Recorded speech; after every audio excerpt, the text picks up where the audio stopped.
এই বুড়ো, 2 বছর ধরে তুই আমার পাওনা টাকা দিসনি। রাজু ভাই, আপনি আমাকে আর 1 মাস সময় দিন, আমি পরের মাসে আপনার সব পাওনা মিটিয়ে দেব। বুড়ো, আমি আর তোকে এত সময় দিতে পারবো না। কালকের মধ্যে 2 লাখ টাকা না দিতে পারলে পুরো পরিবারকে ঘর থেকে বের করে দেবো। বাবা, তোমরা কান্না করো না, আমি কিছু একটা করতেছি। কি ব্যাপার বৎস, তুমি মনে হয় কোনো ব্যাপার নিয়ে চিন্তিত। সাধু বাবা, কালকের মধ্যে 2 লাখ টাকা না জোগাড় করতে পারলে আমাদের ঘরবাড়ি সব দখলে নিয়ে নিবে। আমি তোমাকে একটি গুপ্তধনের সন্ধান দিচ্ছি। তুমি যদি তোমার বুদ্ধিকে কাজে লাগাতে পারো তাহলে তোমার সব অভাব পূরণ হয়ে যাবে। এই নকশাটা নেও। নকশা দেখে মনে হচ্ছে এই গুহার মধ্যে আছে গুপ্তধন।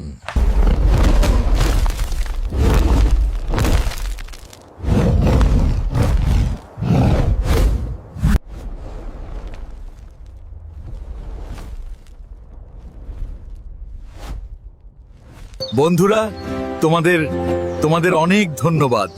তোমাদের জন্যই আজ আমরা ধনী হয়ে গেছি।